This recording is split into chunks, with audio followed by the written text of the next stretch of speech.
What is going on, everyone? Mets Talk with Hayden J here. What's going on, everyone? I hope we are all doing extremely well. I am most certainly doing well today. Currently, we are in I think it is day 12, or what's today? So we are currently in day 14 of the MLB lockdown. Not a whole lot of stuff to talk about around Major League Baseball, but there is still a couple of things to talk about. So we are going to be getting into those few things to talk about in today's stream. But before we get into all of today's topics, please, everyone, smash that like button, turn on those post notifications. If you're new to the channel, subscribe. If you have any comments, questions, or concerns, please feel free to drop them in the comment section below. We are going to be with you for an hour today, going over all of really what's going around with the New York Mets. We know that the New York Mets have selected 3 guys for the managerial role. So we're going to see how that seems to turn out. So before, like I said, we get into all that, everyone, please turn on those post notifications, hit that like button, subscribe, all of that great stuff, and let's stop wasting any time and let's dive right into it. So pretty much the New York Mets have officially been moving forward with their managerial process. The New York Mets have 3 guys. They have selected 3 finalists. I did upload a video on those 3 finalists, so if you guys could check that out, that'd be very much appreciated. It's doing pretty well in viewership, pretty adequate, so I like it. Appreciate you guys for checking that out. But they selected 3 guys. The first one is Joe Aspada, current role with the Houston Astros as a bench coach. Matt Catraro from the Tampa Bay Rays organization, also as a bench coach, second in command there. And then, of course, I guess the most well-known guy kind of right now in Buck Showalter. So we are going to have to see which one of those 3 guys will, I guess, the Mets really go after hiring. Right now, it seems that Buck Showalter is the guy that most people are interested in and that most people want. However, online, it's kind of ambiguous. I kind of see mixed reviews. Some people are like, yay, go after Showalter. Some people are like, no, stay as far away from Showalter as humanly possible. And, we're going to have to see really what the case is when it comes to that. I guess taking a dive into all of these guys, taking a little dive into all of these guys. I guess starting off at Buck Showalter. Buck Showalter, we know that he is 65 years old, currently has been retired from baseball for 4 years right now. 4 years is not a lot, not super worried about that. People say, 4 years is a lot. Not really. I mean, there's guys that have been out of Major League Baseball for quite a while now. So I'm not super concerned about Buck Showalter being out of baseball for 4 or 5 years. It's really not that much. He has been around Major League Baseball for longer than I've been alive. He's been around in Major League Baseball for decades and decades, 20 years to be exact. He started off with the New York Yankees organization in the early 90s. We all know what happened in the mid-90s with the New York Yankees organization. They really went on their hot spree in the postseason and the World Series. You could partially say Showalter is a reason for that. He maybe set up the Yankees, maybe that table setter for the Yankees to be a successful organization, possibly. He later spent some time with the Arizona Diamondbacks, had some history there. They did manage to win 100 games in 2000.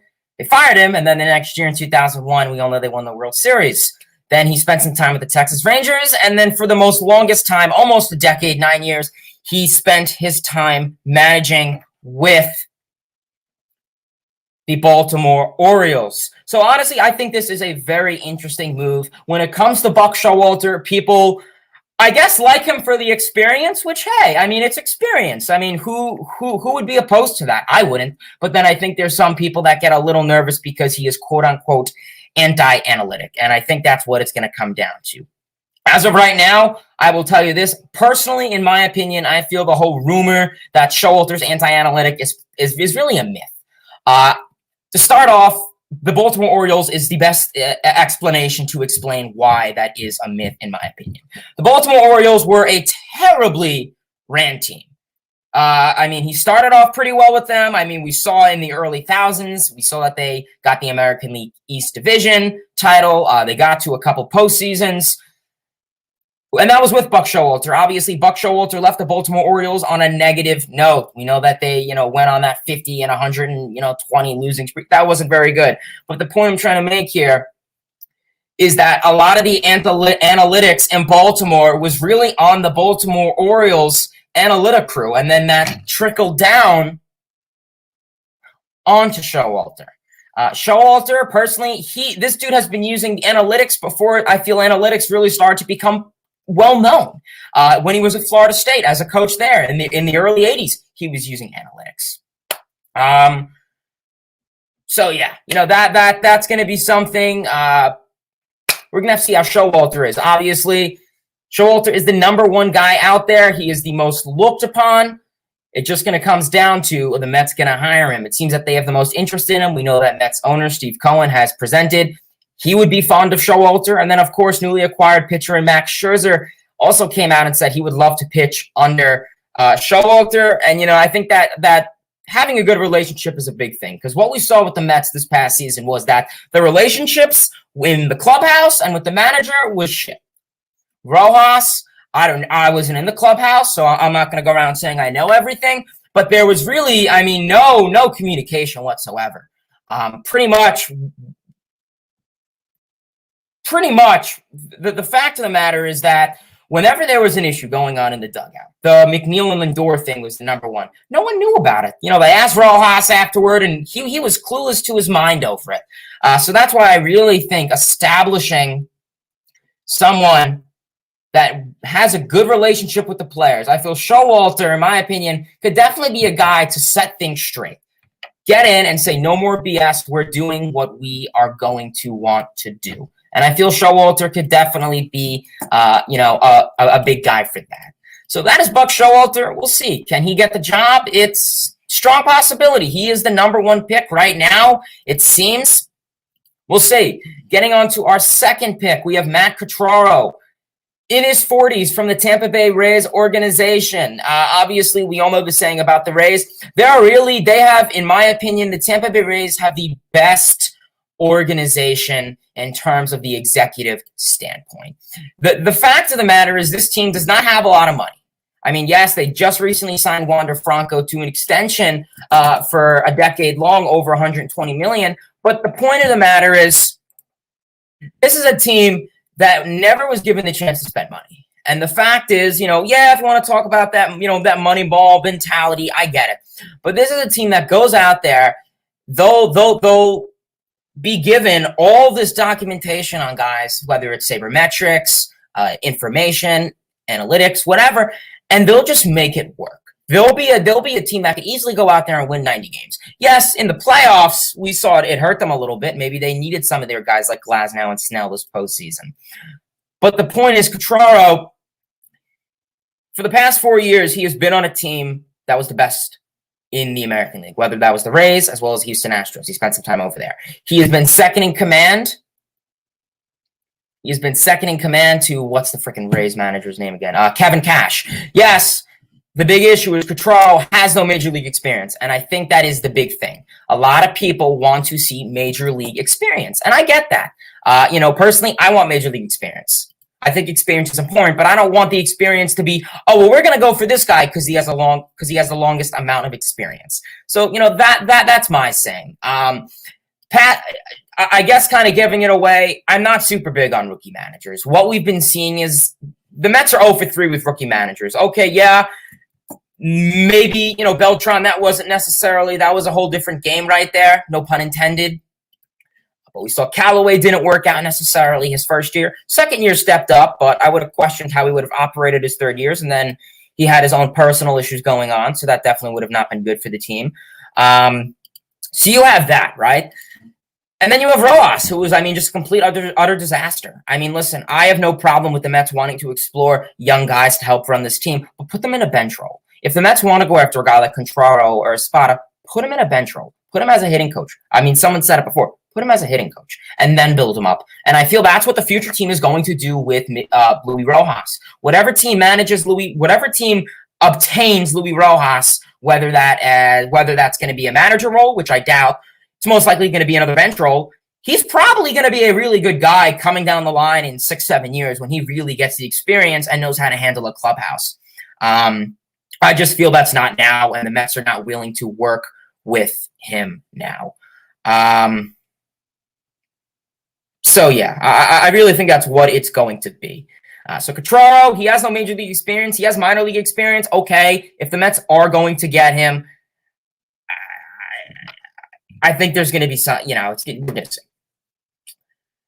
And then obviously our last and final guy on today's list, we have Joe Aspada from the Houston Astros organization. He is a hitting coach.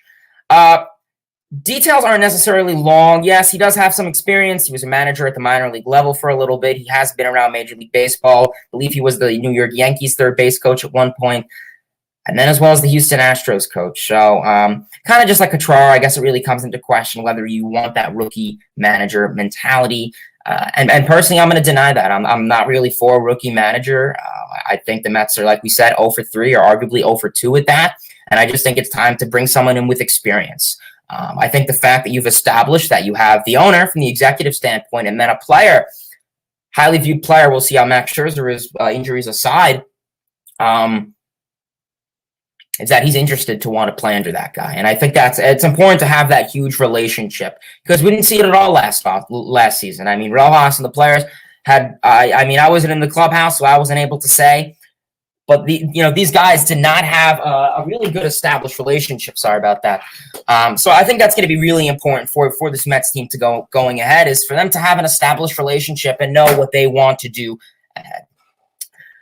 Otherwise, that's really in terms of the Mets managerial news. Hopefully, it's good to see the Mets getting active in terms of the managerial suit. Having 5 managers in 5 years is not something you really like. And same for the general manager role. I think it's upsetting, and I just think it constantly throws off all these players. Each manager has their own agenda, whether that's coming to the shift, positioning, lefty on righty, whether they're analytic, pro-analytic, anti-analytic, and constantly putting in different managers after each season. You have Terry, you have Mickey. I mean, you're really changing up these guys' mindset. Pete Alonso, for an example. We all know how much of a Pete Alonso fan I am. 2019, he made his rookie debut. He will have played under Callaway, Rojas, and now another guy. So it's just constantly changing up whether it's the clubhouse or the job on the field. And same thing for the general manager role. That's why I'm hoping Billy Epler could be a guy to stay for more than 2 years and not, have some stupid stuff going on the side, because the GM role is also going to partake in that. So we're going to see how that goes. Pretty frustrating, honestly, for the New York Mets. But fingers crossed, you can hopefully try and get something done.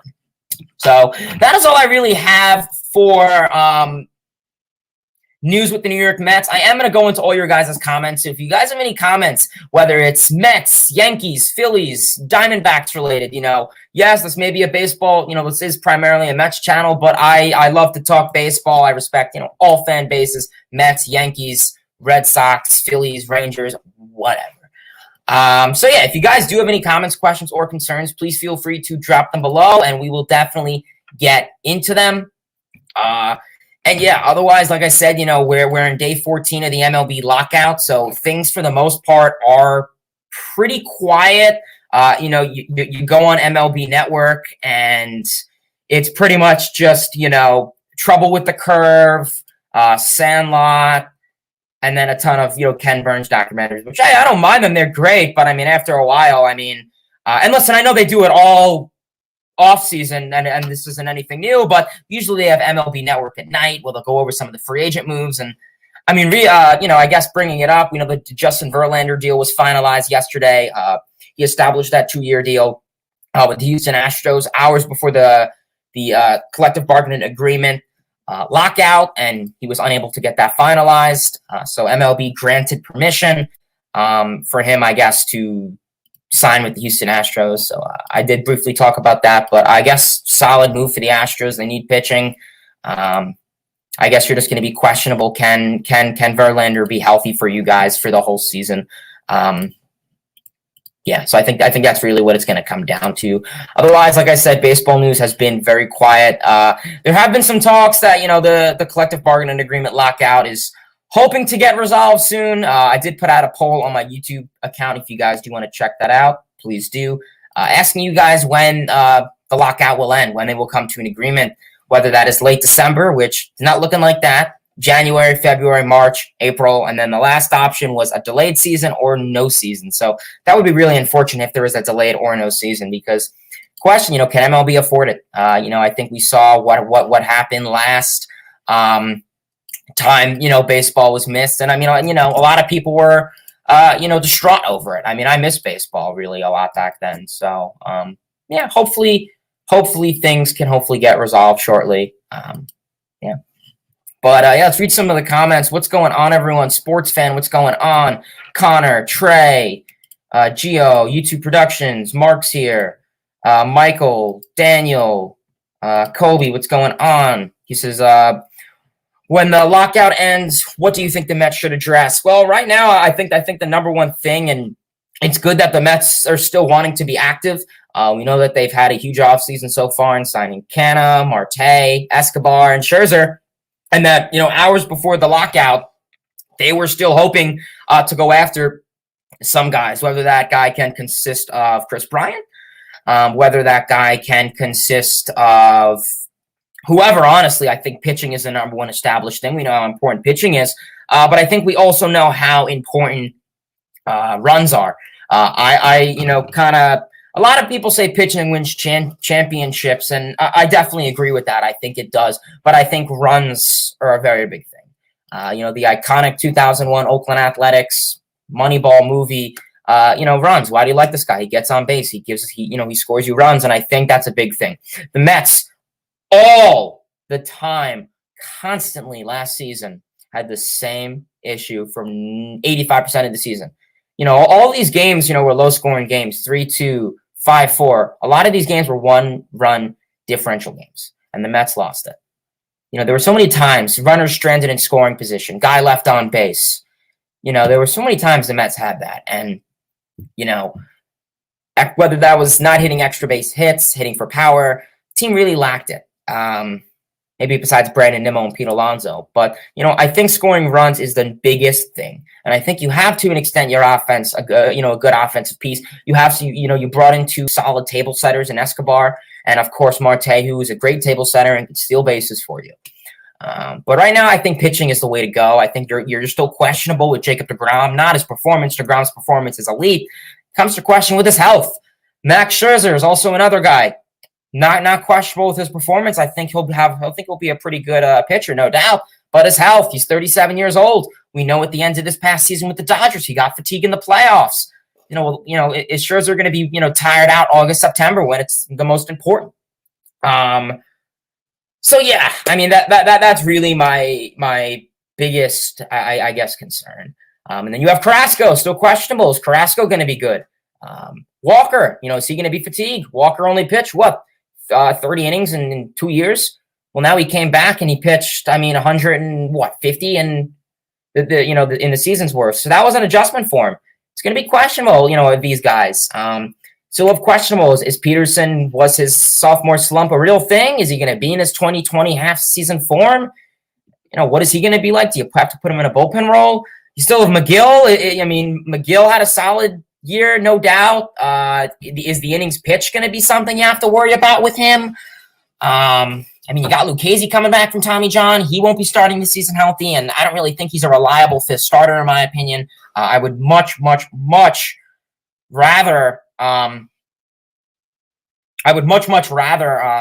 Lucchesi in that bullpen role. But as of right now, to be honest with you, I think pitching is the number one thing. Whether that could be a nice left-handed pitcher, because I think it's still questionable exactly who is going to be that left-hander. Because I really hate to go this route, but I really like when there's a left-hander in that rotation. I think that's very important, and sometimes with analytics, how managers, like to react with it. That's how Rojas was. That's really how Rojas was all last season. He was obsessed with analytics. So I question if this new manager, is analytically driven, are you going to want to have that lefty-righty pitcher thing? So obviously, can Lucchesi bring that? Sure. Is he reliable enough? Can he go the innings? That's my biggest question. But as of right now, Kobe, I'm going to have to say starting pitching and a couple bullpen spots, because your bullpen, you lost Luke. That was definitely a big sting. You're questionable with Edwin Diaz in that bullpen role, if he could be adequate for a long amount of time.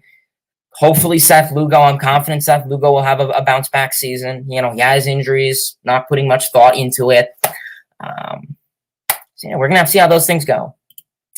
AB, what's going on? Gabriel, appreciate you guys tuning into the stream.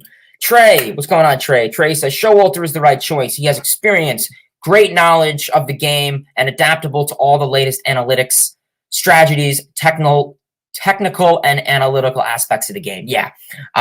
Personally, I feel that a lot of people that say, and I'll repeat it again, a lot of people that argue Showalter is analytically driven, I don't think that's necessarily true. Like I stated, when he was in Florida State, this dude was using analytics. I watched an interview. His wife was, recording, how many wins. I mean, and we're talking basic.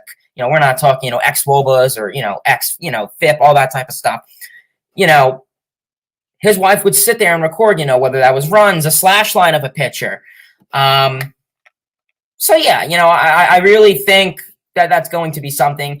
I think Showalter is the best guy for that. If you want to go in the route of best analytically driven, I think that would probably be Aspada, just because Aspada has been a part of two teams, the Astros and the Yankees, that thrive on analytics. Or also, if you're going extremely analytically driven, you got to go Catraro, because, the Tampa Bay Rays, they're the definition of analytics. They're the definition of an iPad. So, yeah, that's honestly what I'm going to have to say. And yeah, Daniel, Buck is the best man for the job. I think right now, he's the biggest realistic chance of people that the Mets are looking to hire. So yeah, I think that'll be pretty interesting to see how that pans out. Showalter, I think he's a guy who could definitely clean up this clubhouse. We saw last season the clubhouse was a catastrophe. Whether that was the Mcneil and Baez shenanigans, Mcneil and Lindor shenanigans, the Baez and Lindor thumbs down. Having no established leader in the clubhouse, and sometimes you need that. Sometimes you need a manager or a GM or a higher up executive to just tell the players or get angry at them or go off on them. And sometimes it works. I'm not saying yell at your players. Absolutely not. 2019, the New York Mets, just after the All-Star break, they had that little small slump where they were not hitting at all. Brody Van Wagenen went in the clubhouse and pulled a Hayden. He threw his chair. And then they went on that amazing second half hot streak. Was that it necessarily? Maybe. Probably not. But the point is you need to rile these guys up. Rojas was not doing that. Whenever the Mets and SNY or whatever broadcast it was, whenever they showed the dugout or the clubhouse, or whenever I watched SNY, I never saw Rojas talking to a guy. I always saw him leaning on the edge of the dugout, sitting down with Dave Joust or whoever was next to him, with those Hefner, they were strategizing, whatever. I never saw them speaking with someone. I never saw him, cracking a bat with, Nimmo, showing him, mechanically or, whatever. I never saw that. And that is what upsets me. And that's really what I hope Showalter could bring. He could definitely clean up this clubhouse. I really feel that. And I guess that's the best thing right now, honestly. I think he could really definitely probably just clean up this clubhouse. And I think it's important to have. Merlinful, what's going on? He says, Merlinful says, should we get Catraro as our manager? Yeah, Catraro is, hopefully you did hear my little rant on Catraro. He's all right. If you like analytics, you're for him. I'm not really for another rookie manager, to be completely honest with you guys. I'd rather avoid another rookie manager. I don't want the Mets to go 0 for 4 or 0 for 3 in this case. I just think it's not going to go too well if the Mets bring another rookie manager. Yes, I like it because it's fresh in their brain that they've been a player, so they understand the new terms of baseball. I get that, but I just worry so much on how they're going to handle a clubhouse. Yeah. Otherwise, that's really all with, the manager stunt, Catraro, all those guys. Daniel says, do you think Lindor will have a bounce back year if there is a season? Well, yeah, hopefully there is a season. Yeah, obviously, I really hope Lindor can have a bounce back season. For the most part, in the second half, he definitely picked things up. No doubt about it. Cannot argue that. He definitely had a bounce back second half. Lindor, if you look at a lot of the advanced stacks, F-WAR, whether that's the WRC plus, a lot of them are above average. So it's not like he, had a terrible, terrible Jason Bay type of season. You really hope you can. Realistically, do I think this guy's going to be the next? You look at a lot of guys, and I don't think it comes to him as a player. Mechanically, he doesn't really look super different. I think what you got to think about with Lindor is that he's never really been a crazy offensive hitter, even in Cleveland. He's never been this $341 million hitter in Cleveland. Is it an overpay? In my opinion, it is. Do I think he's an all-star? Absolutely. Do I think he could compete for, an MVP race? Absolutely. But I really question if he's worth $341 million. So, yeah. It's really all I got on Lindor, not a whole lot. I mean, I've been speaking about Lindor last stream. I don't know if you were here, Daniel, last stream. We were definitely talking about Lindor a lot. Jed, what's going on? Appreciate you tuning in. Ivan Dose, what's going on?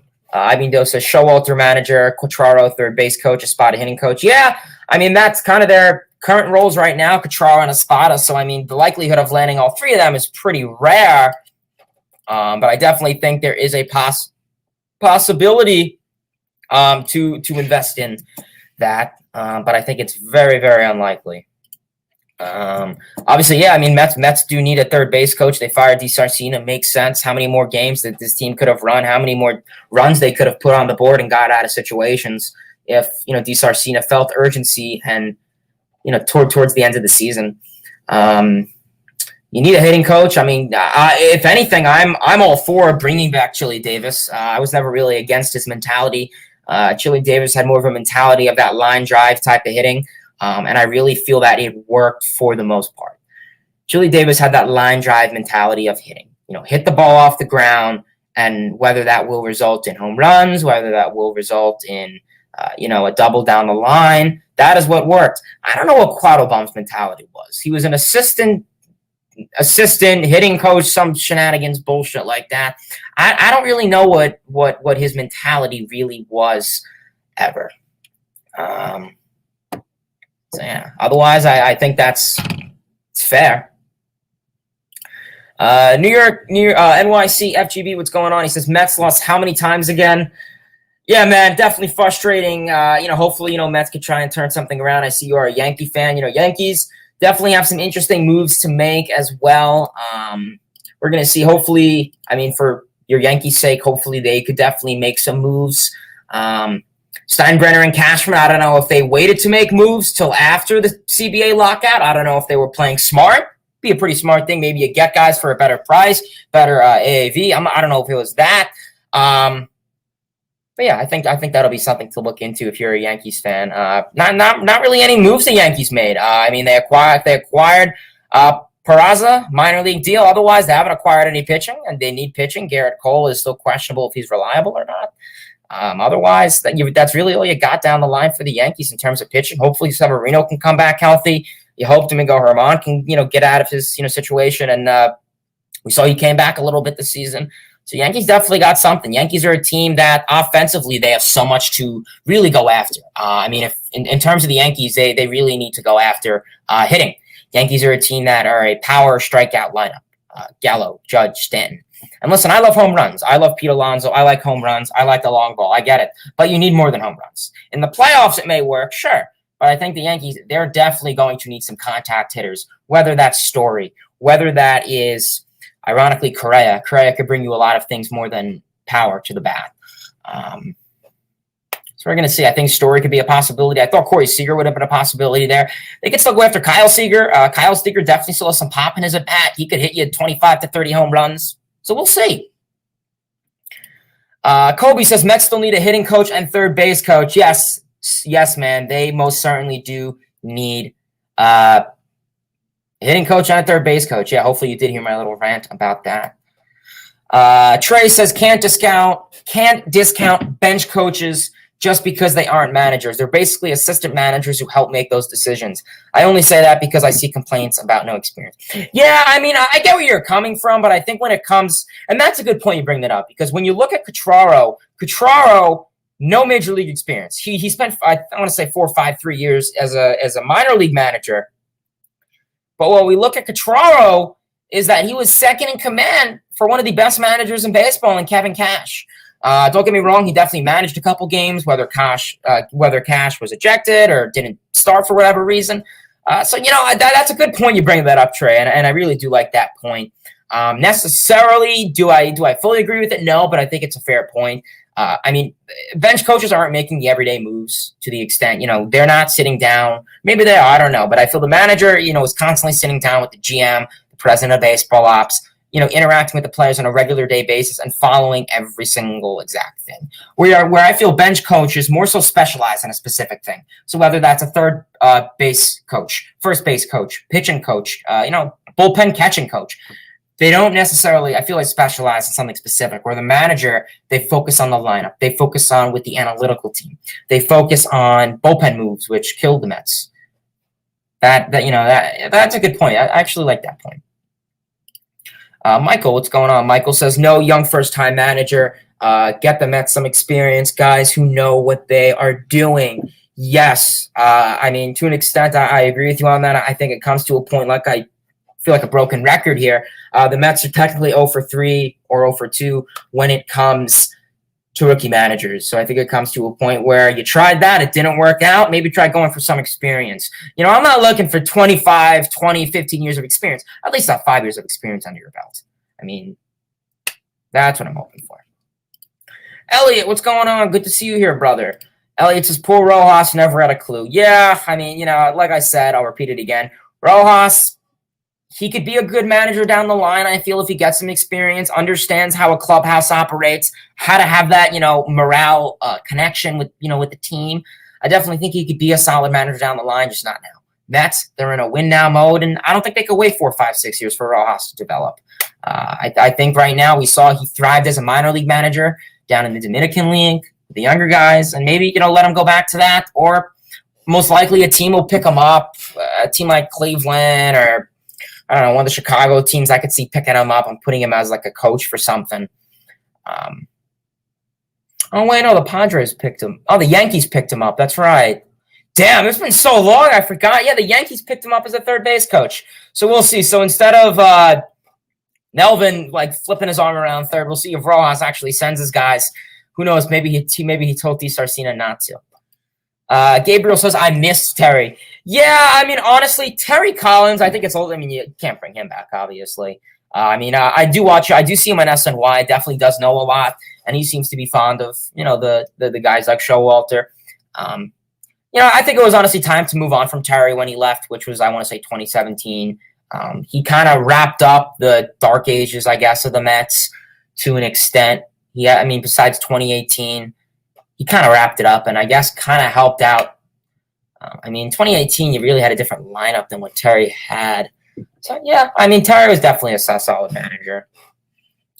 Definitely stood up for his guys, I'll tell you that. Sports Fan says, just saw an MLB documentary on Buck, and it was awesome. The past players loved him. The guy is due, and it would be great. It would be a great story if he finally wins one in New York with the Mets. Let's freaking go Mets. Absolutely, Sports Fan. Did he ever win a World Series? Oh, he had to. Maybe. Well, he set up the Yankees for their World Series win, Mike Spree. And just recently, Mark Teixeira just said he likes Buck Showalter. He called him the smartest man in baseball. So, yeah, definitely. He worked with him in the New York Yankees when he was with the Yankees, Teixeira. So that's pretty interesting. All right. So he won 3-time Manager of the Year, but he never won a World Series.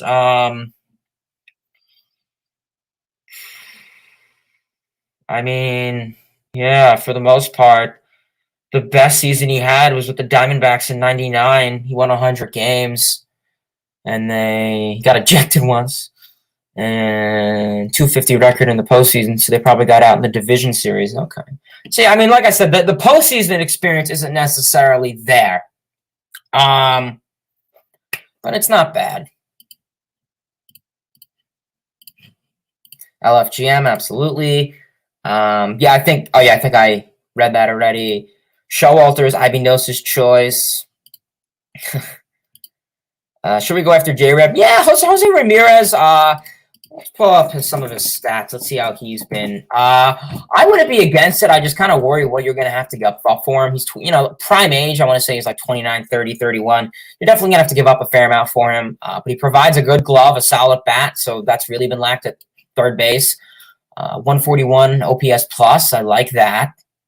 He has adequate stats. He'll hit for a relatively, the slash line looks relatively good.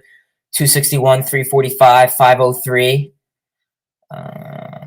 He'll steal you a couple bases. I didn't know he had that many stolen bases. 27 stolen bases this season. So, yeah, I mean, that really provides. I mean, if you don't get Correa, he could be the next thing below. I mean, steal some bags, hit for some power, hit for some contact, light or hard, some good speed on the base pass. And he doesn't look like a guy who would. He's kind of short, so, yeah, 5, yeah. Yeah, solid stats. I just worry on what you're going to have to give up for him. I mean, you're definitely, I mean, right now it seems that you're not really going to go after J-Ram because you got Escobar. And I think by the Mets acquiring Escobar, it pretty much means that the New York Mets, they're going for the route of, the Mets are going for the route that they want to stick with a short-term guy because they want to rely on their farm system. The Mets want to rely on Beatty, Mauricio, or Vientos when they get called up. Vientos is probably going to be called up sooner. All the hype's on Beatty. So what it looks like is that the Mets are holding down the fort because they rely and they have their trust in their prospects. Not necessarily the best thing, I'll tell you that. But that is what it seems like the Mets are doing. So I don't think the Mets are going to go after a long-term guy like J-Ram, how old is J-Ram? J-Ram is 29. Okay, that's fair. He's 29. So you're going to have to give him at least a 6, 7, 8 year deal. So that's a long-term deal. So then, I mean, do you put Beatty? I mean, you could put him in the outfield, but it seems like they've been working on Beatty at third base. So that kind of just follows the whole operation there. So, you know, I was kind of expressing, you know, even before the Mets got Escobar, go for a short-term deal if you're going to rely on Beatty, which it seems the Mets are doing that. I would like it, but as of right now, I think it's going to be declined most likely. I mean, I could see J-Ram definitely leaving Cleveland. I just don't see it with the Mets. Yeah, I mean, Michael, hopefully you did hear me say that. I think it could definitely happen, no doubt. Now, who would they give up for J-Ram? Yeah, I mean, then you're definitely talking about a Mauricio. You're going to be talking about your Jalen Palmers. You're going to be talking about your Carlos Cortezes, and at least a pitcher or two in that. Depending on who else Cleveland gives us. I mean, if you're talking like a blockbuster trade, if you're throwing Bieber in that, then you are definitely going to be having to give up a fair amount. You're going to have to be giving up at least Mauricio and Vientos and a fair amount of other guys. So, yeah, I think we're going to have to see how that goes. Ibido says, is DeGrom and Scherzer the best 1-2 punch in MLB right now? Well, we haven't seen the two pitch together, but as of right now, I mean, if the season were, I guess, supposedly start, I think they could definitely be a solid matchup. And that's what I like about this DeGrom and Scherzer punch-up. It really brings me vibes to the 2019 Astros when you have Justin Verlander and Garrett Cole, both with the Houston Astros competing for that Cy Young race. Verlander won it. Cole came second. I think that is good when you have two guys in the same rotation competing for Cy Young. The Brewers kind of had it to an extent, but I think the Astros are more symbolic because they got farther to an extent. And they just, it's just different than the Brewers, I feel. So, yeah, I think that's really interesting how it has that. You know, I'm not worried about these guys, you know, competing. You know, it's fun. I think it'll bring fun into it. And I think it'll make them driven more. So that'll give you better production on the mound. And I definitely think they could definitely be one of the best 1-2 punches. I mean, who else you got? Brewers definitely have a fair. I mean, if Yankees had someone else, and if you had a full form Garrett Cole, I could say that, but they don't really have a second. I guess they arguably do. If healthy and full expectations. Elliot says, why is Kershaw not brought up more? He's a lefty with veteran experience who has a great upside. It's a great fit, too. Yeah, it's a possibility. Realistically, I think since the Dodgers lost Scherzer, I think they're more driven to re-sign him now. I thought the Dodgers were going to re-sign Scherzer and let Kershaw walk. But you know what, Kershaw, he's been your player. He's been with this team for so long now. He's been an MVP, Cy Young, All-Star, no hitters. He has so much, you know, some symbolic stuff with this team. They're not going to let him walk. I think it'd be silly. Definitely future Hall of Famer, no doubt. I think it would be silly to let him walk, to be honest with you. So yeah, that'll be interesting to see. To honestly see, yeah. I mean, Kershaw, I think the Rangers could be a possibility if we're talking about his personal life. He lived in Texas for a little bit. So I think that'll be interesting to see where, yeah, Kershaw, I mean, I could see Rangers. Maybe Astros if they need some pitching. The Mets, I definitely do want that left-handed approach in the Mets lineup, in the rotation. I just don't know if you're going to get it from Kershaw necessarily. Trey says, do you think Granderson could be a coach for the Mets? It's a possibility. I mean, there were talks that him and the Mets wanted to be manager, but I think he could be a coach possibly. I know I've been seeing him call some games recently and talking on MLB Live and all that stuff. Kobe says, if the Mets season is to start today, the rotation would be DeGrom, Scherzer, Carrasco, Walker, and who would be the fifth starter. Yeah, so you got the order right. Questionable if you move Carrasco to the fourth or Walker to the third. Your call, I guess. As of right now, I guess you can make an argument for Peterson and Mcneil. I mean, if we're talking about, put on the Mets hat. If we're talking about If you're talking about trust, I would probably. I mean, this is my thing. I feel that Mcneil is MLB ready. I just feel he doesn't have the innings on his arm. Peterson, he was rushed through that farm system. I mean, I think he was in and out 2.5 years. He was relatively rushed. Yes, I got the age, but it doesn't matter. You could be 30 years old and in single A for a year. I mean, age shouldn't necessarily be a thing when. Actually, I'm going to say this. If you're a position player, I'd be more for it. As a pitcher, you have to develop more. There's so much more with the pitcher. I definitely would like to see the Mets start to call up their prospects much sooner. But we're getting sidetracked. We're going on a tangent. Talking about the question Kobe's asking, as of right now, I guess it would be an argument between Mcneil and Peterson. We know in spring training, it was still an argument of who would be that starter. Would that be Peterson, Lucchesi, and Yamamoto? Peterson won that role. So, yeah, still questionable. I mean, are they going to have that battle in spring training? I'd be for it. And I guess, who obviously has the better stats win. I mean, like I said, I'm always down to have, a second rotation sitting in AAA waiting to get called up in case, whether it's injury or, a guy gets their day pushed back, if it's a doubleheader, for whatever reason. Daniel says, if Buck gets the manager's job, he should decide who he wants as coaches. Yeah, I mean, I think that is something too. I mean, if you're a manager, you're going to want to work with someone who you like. I mean, and I think that's maybe one thing too, is that when Rojas was brought into this team, he necessarily wasn't really. I don't want to say he was keen on a lot of these guys, but he didn't really have a say on who is his and who isn't. He never really had a chance to work with these guys. He was rushed in 2020. Barely, I mean, I'm sure he knew some of the guys in the Mets coaching staff, but he didn't really have an established relationship, so he was rushed in. He had to, quickly try to get on the same page with these guys. And I just don't really think it helped this team. And I think you definitely want to have an established relationship. 100%. I think that is important. Nate Talks Sports, what's going on, man? Appreciate you tuning in, buddy, to the stream. Appreciate you tuning into the stream, man. Gabriel says, do you think Jeff McNeil will have a bounce-back season? Yeah. I am one of the few people that definitely thinks McNeil will. It's kind of hard with McNeil because he had one good season and one bad season. 2020, I'm not even counting. 2018 was like 10 games, and he had a good 10 games, so fair enough. I really think what happened was he got to a slow start. He was starting to heat up, and then the Lindor thing just got to him way too much. I really think that is what killed him, is the shenanigans with Francisco Lindor really got to him, and it affected him so much. I mean, the fact is,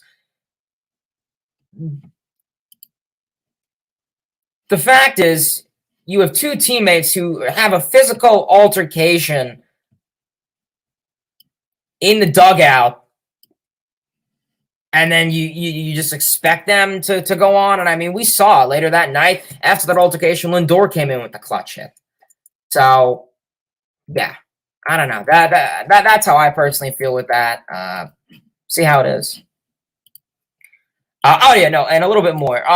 Personally, I think McNeil is definitely too much of a good hitter to really lose what he has. I mean, he's a guy who would just get in the count, 0-2 count, hit a BABIP single, scoring a run. I mean, whether he has an 0-2 count, a 3-0 count, he will get you hits. He'll just throw his bat to the ball, connect, and just drop a base hit, whether it's other way, down the line.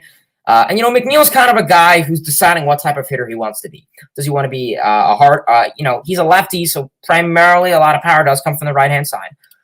But Ken Griffey Jr., I don't want to say that. So he's kind of deciding what type of hitter he wants to be. Is he going to be a power hitter? Is he going to be a contact hitter? Is he going to be a high average hitter? 2019, the established was he was a high average hitter, high on base guy.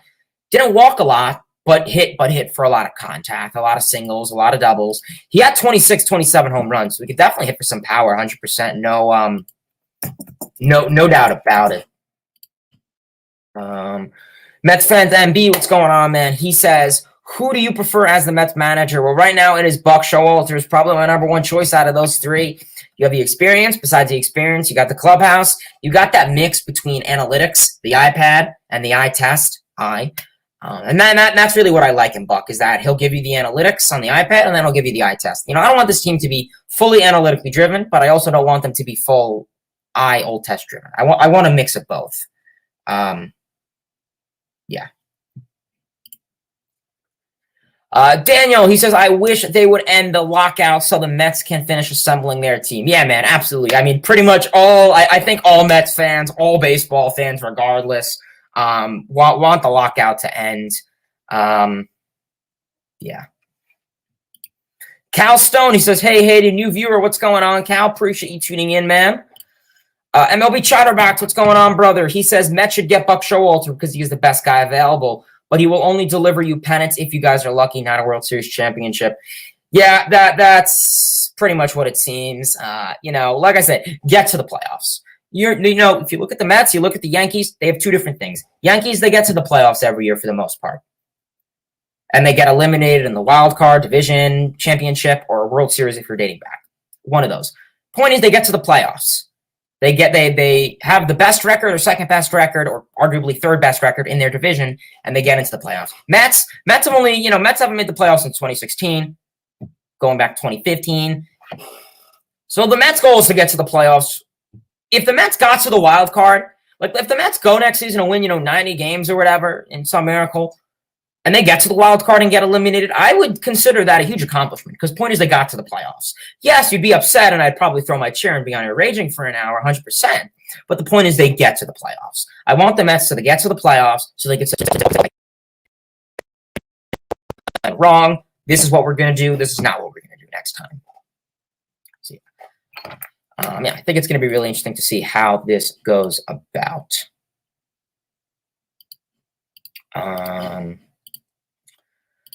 Kobe says, have you ever been to Cooperstown? I have. I went to Cooperstown in 2018. I did go to Cooperstown in 2018. It's where I actually bought, it's not back there, but the Brooklyn Dodgers hat, sometimes you'll see it. That's where I got it from. I did go to Cooperstown once. Cool experience. Saw Hall of Fame. The town is just all baseball related. So that's literally like where I should probably live, just being a huge surrounded baseball town. That would be pretty cool.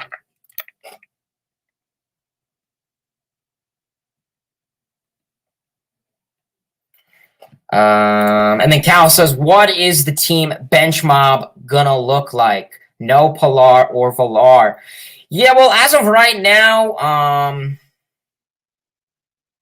let's see as of right now what the roster would look like for the Mets. So obviously you have Tomas Nido as your backup catcher. So he is your backup catcher. So that has been established. Great. So Nido is your alternate catcher. That has been established. But now, so you have Nido as your alternate. Mujica, he'll be on the 40-man probably. So you have Plummer, who I think would probably start on the bench. I wouldn't be opposed to that. Khalil Lee, I wouldn't mind him on the bench. I feel Khalil Lee, it's questionable. Can he just hit it? Can he hit for contact at the major league level? That is my number one thing. He has a good glove, so maybe as a worst-case scenario, if you need him in, you can try and throw him in that 9th, 8th inning defensive adjustment. Still questionable. But worst case scenario, if you're really not going to get much out of him besides that, I put him down in AAA where he could break at the AAA level. So you have Plummer, you have Khalil Lee, you have Nito. Still questionable if Dom Smith is going to be on this team. He'll probably be in a bench role. I can't see where else he's going to play unless you put him in that DH role, but it doesn't seem like he could be productive fully for full season. It seems like he's just the bench guy. If he'll perform best on the bench, that's what I'm going for. Luis Guillorme, another guy on there. Obviously, he'll most likely be with the team. Solid utility guy. I do like that. We lost Peraza. I doubt Mcneil will be a bench guy. And I guess it comes to question J.D. Davis. So, yeah, obviously, those are pretty much the bench guys right there. So that'll be interesting to see how the team handles that. Stoney, what's going on, man? Appreciate you tuning in, brother. Trey says, why not trade for John Means from Baltimore? Yeah, I don't really want him. Means kind of had Means had an okay, pretty good first half, to an extent, all-star caliber. He had that no-hitter. But honestly, as of right now, he had a terrible second half for the most part. Questionable if he used spider tack or a substance. I don't think you're going to get a full expectations out of him for the full season. I wouldn't really want to give up a lot for him. Maybe you can get him in free agency. But I'm not really looking to trade away, 2 to 3 valued prospects for him. Not really my thing, to be honest. Zuri says Aspada. Not bad. What's going on? Gallipo says Mets need Lindor to be a stud next year and give a great chance to go to the playoffs. Absolutely questionable. Can Lindor be the leader? I hope so. Lindor, May 29th, had a 127 weighted runs created plus. He had a much better season than give him credit for. Yeah, absolutely.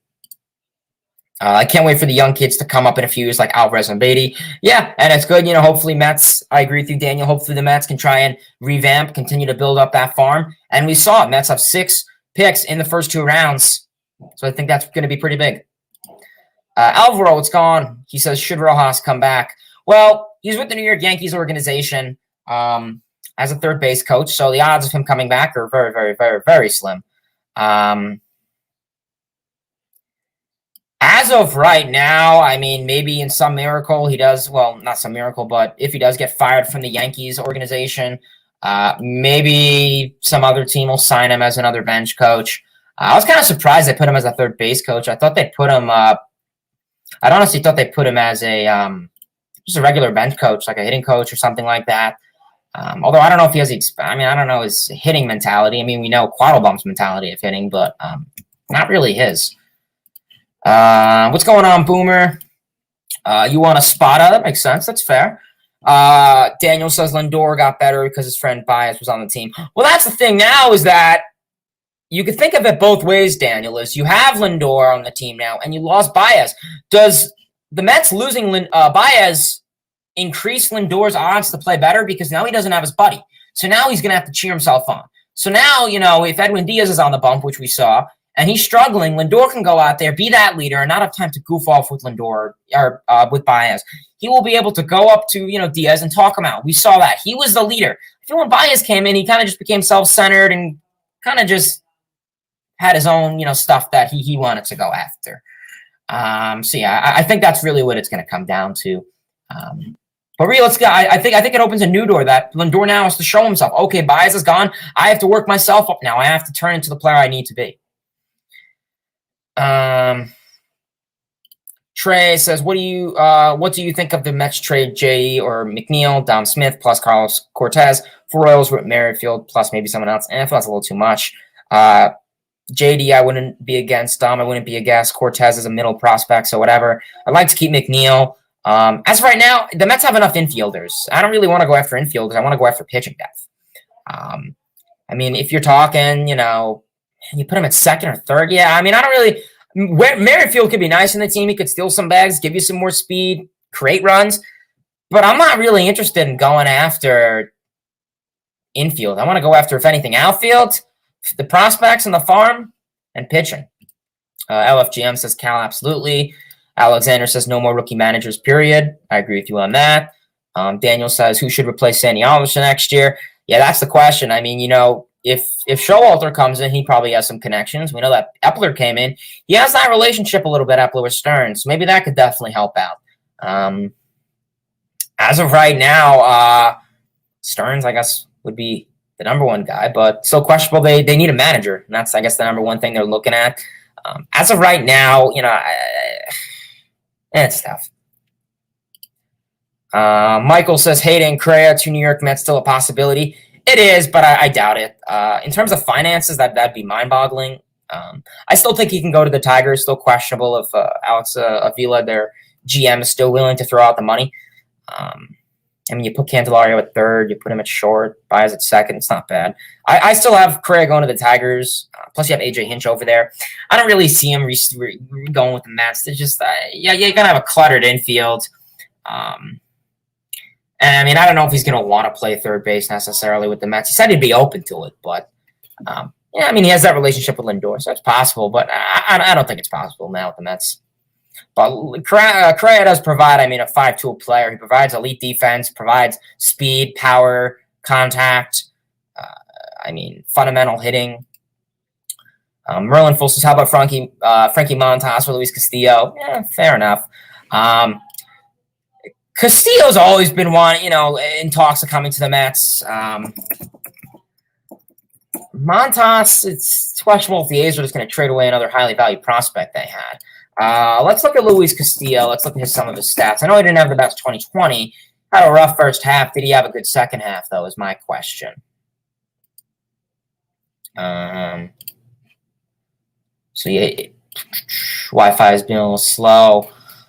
So he limits barrels. That's good. 4.15 barrel rate. Nice changeup. Has some killer speed with the fastball. Limits barrels. I mean, he'll give you, if you want to look at basic stats, he didn't have a good win-loss record. Sub-4 ERA. Yeah, he's not horrific. I mean, I could see him being a 4-3 solid starter on the team, I suppose.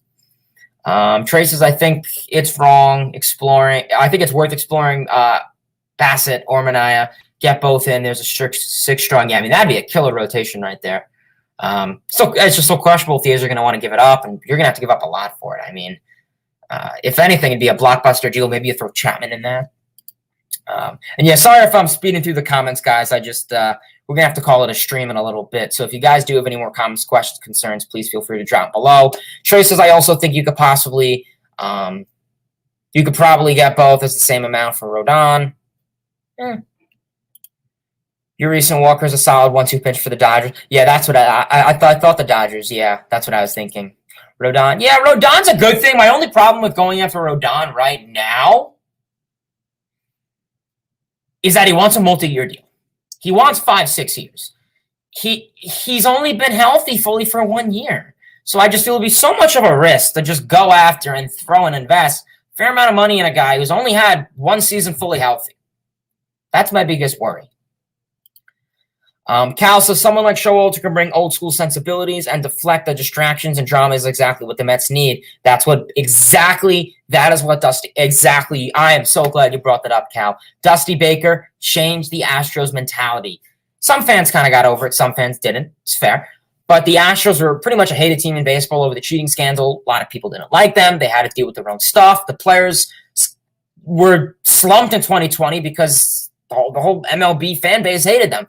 Dusty Baker came in. He said, screw that. We're going to focus on ourselves and winning ball games. And that, Mets don't have like that type of hatred right now. But in terms of the relationships with the players and the overall and the overall actions, I think that could really be something for the New York Mets that they really do need. If healthy, Strasburg and Corbin is a solid 1-2 punch. Strasburg is. If it's Strasburg and Scherzer, yeah, Corbin he's been struggling a lot with the long ball lately. Sports fan says Buck brings credibility to the table with experience. The Mets sure can use it. You won't have the Squirrel and Lindor fight in the locker room. Exactly. Hopefully you did hear my little rant about that. Elliot says Bryant would be ideal in Toronto as he fills in a hole at the third and could produce solid numbers to Simeon. Plus, it would be full circle. They did draft him. I did forget that. So that means you're not going after Biggio. Well, no, then you need a second baseman. So then you put Biggio there. Vlad's going to be first. And yeah, you need a shortstop, I guess, or a third baseman. And that, I mean, outfield, the Blue Jays have enough. So, I mean, the versatility isn't as valuable, but the bat in the lineup is. I mean, I don't know how the Blue Jays are with hitting fastballs and left-handers, but I think they were ranked pretty high because I remember doing a Mets recap, and the Blue Jays were relatively high on hitting fastballs and left-handers with low velocity. So I'd say that'd be good. But, yeah, I definitely think he definitely could provide a solid hold, top of the order. I mean, they're a team that has an elite lineup. I mean, solid for first 5 guys in that lineup will automatically give you sorry about that. They will automatically give you it can automatically give you 80 RBI. So I think that'll be something pretty cool. LFGM. Chris says, I'm terrific. I appreciate it, man. Appreciate you tuning in, brother. Bullpen sells questions. Yeah, bullpen is going to be very important. We saw it got very fatigued in the second half, and it kind of killed the Mets. The bottom line for the Mets to succeed is their health. If they aren't healthy, they still don't have the pitching depth to stay afloat like the Dodgers or Braves. Braves won the World Series without Acuna, exactly. I mean, I think pitching is important, and then you need to drive runs. Braves, they got smart. They picked up Peterson. They picked up Rosario. They made some calls at the trade deadline to pick things up. Some of their pitchers got healthy, and I think that is going to be something the Mets are going to have to invest in. Zach, not cool. What's going on, buddy? Appreciate you tuning in. Who is our shortstop for the bench role? Well, I'm assuming you're meaning bench role. For the bench role right now, I guess it could arguably be Guillorme, I guess. Villar or Pilar if they have to pick. Probably going to go Villar. Well, this is the thing. Pilar's nice, but he's another years older. You limit on an outfield depth. The offense isn't as great from Pilar as we hoped. Villar, on the other hand, he could play multiple positions in the infield. He could play that bench role. I don't know if he's going to want to sign a contract where he is a bench role. I think he's going to want to be an everyday player. So that's my only thing with Pilar. As of right now, I mean, he could provide some speed, provide some good power. He hit for some power, 100%, second in home runs for the Mets. Who would have thought in the beginning of the season that Jonathan VR would, lead the league, lead the Mets the number 2 spot for home runs. So I thought that was pretty cool. Scherzer, yeah, hopefully Scherzer could have a healthy season. That's the biggest thing. I see Zach Greinke going either to the Dodgers or Braves. Yeah, I mean, Greinke could be a possibility for the Mets. If anything, I put him in a bullpen role. I feel he's getting up there in age. Long ball's been a big thing. A lot of barrels. Got to worry about that.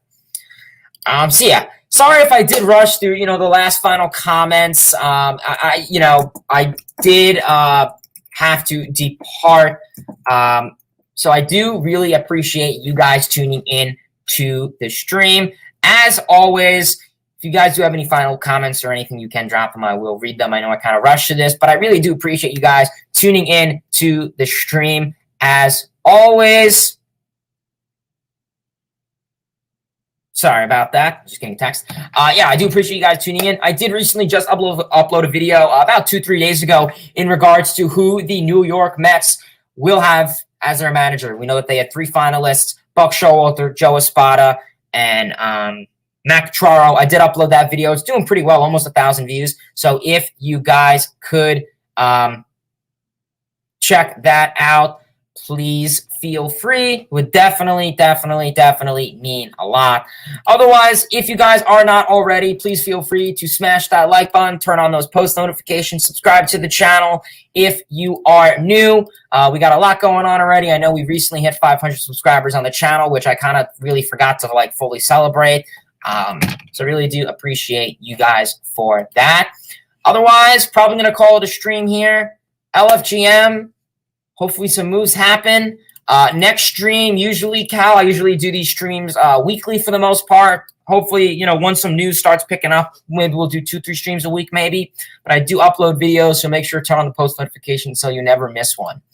Otherwise, appreciate you guys tuning in. Till next time, baseball fans, see ya.